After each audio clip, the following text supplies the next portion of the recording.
Bulls Zen काव्य अधिक है, पर वह भी उन्हीं के लिए जो काव्य की दृष्टि से देखने में समर्थ है। अन्य के लिए तो यह पहेली है। एक साधक चित्त को सांड के रूप में कल्पना कर, जो एक शक्तिशाली ऊर्जा स्रोत है, बुद्धत्व के मार्ग पर आने वाले पड़ावों को काव्य रूप में प्रकट करने का यह सर्वोत्तम सफल प्रयास है, और इसका प्रभाव सदियों से रहा भी है। 10 बुल्स को ज़ेन गुरु काकुआ ने 12वीं शताब्दी में चित्रित किया था, और तब से यह बुल ज़ेन विद्यार्थियों को अपनी ओर आकर्षित करता चला आ रहा है। केवल कुछ ईमानदार ज़ेन विद्यार्थी आज तक इस चुनौती को स्वीकार कर पाए हैं। यद्यपि इस बुल की चुनौती दूर से आकर्षक है और सभी को इसे स्वीकारने का लोभ होता है,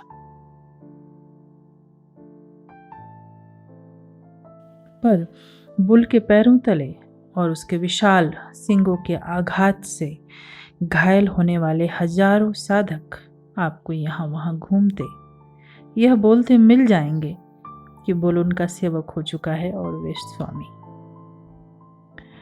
10 बुल्स आध्यात्मिक परतों के खुलने का रहस्य उद्घाटन है। पहला जो बुल है वह है बुल की खोज, सांड की खोज। जगत के इस चारागाह में व्यस्तताओं के बीच मैं बुल को ढूंढने हेतु ऊंची घासों और झुरमुटों में अंतहीन घूमता हूँ। अज्ञात सरिताओं के किनारे, दूरस्थ पहाड़ों की पगडंडियों पर मार्गों में भटकते हुए मैं खोता जाता हूँ। मेरी जीवन शक्ति और धैर्य थक गया है। मैं बुल को ढूंढ नहीं पाता।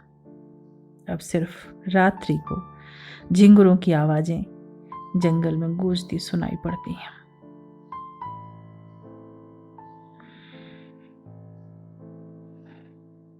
टिप्पणी: बुल खो गया है। खोजने की आवश्यकता क्या है? चूंकि मैं अपने वास्तविक स्वभाव से भटक गया हूं या अलग हो गया हूं, मैं उसे ढूंढने में असफल हूं। इंद्रियों के भ्रम में मैं उसके मार्ग को भी खो चुका हूं। अपने निवास से दूर मैं बहुत से चौराहों के बीच हूं। कौन सा मार्ग सही है मुझे ज्ञात नहीं। लोभ और भय, अच्छा और बुरा मुझे उलझाते हैं।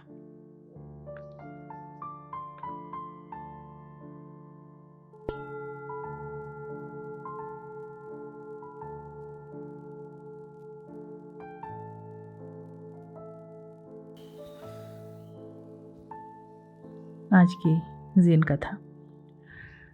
ज़ेन गुरु सेंगाई के सानिध्य में बहुत से शिष्य ध्यान का शिक्षण ले रहे थे। उनमें से एक रात को उठता, मंदिर की दीवार फांदता और शहर में आनंद भ्रमण हेतु घूमता। सेंगाई ने एक रात्रि शाला निरीक्षण के समय उस शिष्य को लापता पाया। वो तिपाई भी पाई जिसका उपयोग कर वह दीवार पर चढ़ गया था। सेंगाई ने तिपाई हटा दी और उसके स्थान पर वहां खड़ा हो गया। जब वह घुमंतु लौटा, यह जाने बिना कि सेंगाई ही तिपाई है, उसने अपने पैर गुरु के सिर पर रखे और नीचे जमीन पर कूदा। यह देखकर कि उसने क्या कर दिया है, वह विस्मित रह गया। गुरु सेंगाई ने कहा, प्रातः सुबह सर्दी बहुत अधिक होती है, ध्यान रखो कि कहीं तुम्हें सर्दी न लग जाए। शिष्य कभी भी रात्रि को पुनः बाहर नहीं गया।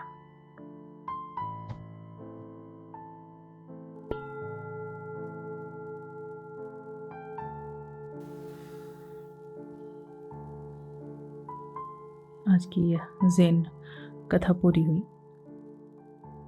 पहला जो पार्ट था, पहला बुल,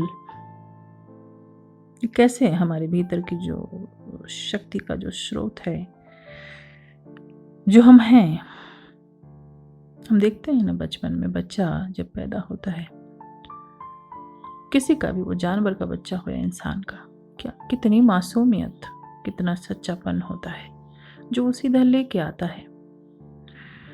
पर धीरे धीरे जो संसार का गुबार है, चढ़ते चढ़ते वो अपना आत्मस्वरूप भूल जाता है, अपने एसेंस से, अपनी खुशबू से दूर चला जाता है। तो यह जो फर्स्ट बुल है, वो वहीं से तलाश है उस जगत की व्यस्तताओं में कि कैसे खुद को ढूंढें। बार बार सुनिए उसको, तो लगे कि क्या हमारी तलाश भी शुरू हुई है या नहीं। क्योंकि अभी तो ये लोभ, ये भय, ये अच्छा और बुरा उलझाते हैं ना। तो इसका आशय यही है कि ये जो 10 बुल्स हैं, कथाओं के साथ बोला जाएगा, ताकि धीरे धीरे हम अपने दैनिक जीवन में इसको देख सकें कि हम कहाँ मौजूद हैं, ताकि बाद में अंततः बुल की सवारी हो सके, स्वयं के हम मालिक हो सकें। जो कथा आज की, वही स्वाद, न कुछ कहा गया न सुना गया, बस एक करुणापूर्ण दृष्टि रखी गुरु ने, और उसने उस शिष्य के हृदय को छुआ और बात बन गई। तो आज के ध्यान के लिए बैठेंगे।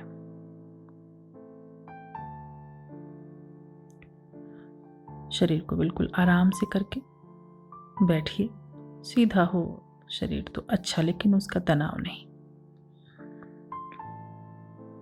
ठीक से देख लीजिए पैर, कमर, पेट, सीना, कंधे, गर्दन, दोनों हाथ, चेहरा,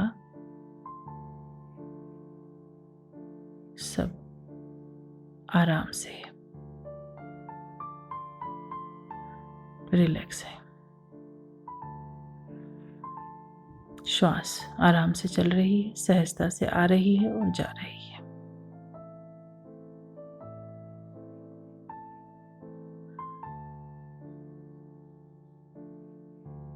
श्वास को भी अगर धीरे धीरे ध्यान घटने लगा है तो उपयोग कर लें, थोड़ी देर चाहे उसको आती और जाती श्वास को देखना। और धीरे से जैसे थोड़ी ध्यान की शून्यता का अनुभव होने लगेगा तो वह देखना भी कहीं ना कहीं तनाव लगने लगता है। तो बिल्कुल छोड़ देना, जो सहज चल रहा है, बस हम बैठे हैं जागरूक।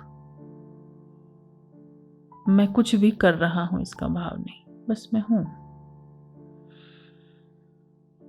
तो आप जिस भी पायदान पर हों, अभी लगता हो कि श्वास, थोड़ा देखने से एकाग्रता रहती है। ध्यान एकाग्रता नहीं है, लेकिन कुछ साधन चाहिए कि हम चित्त को समेट कर एक जगह पर ला सकें, और फिर धीरे धीरे उसे भी छोड़ देना है। जैसे आपको सहज हो वैसे थोड़ी देर बिल्कुल अपने साथ समय बिताइए, जहाँ कोई दूसरा नहीं है। बैठे।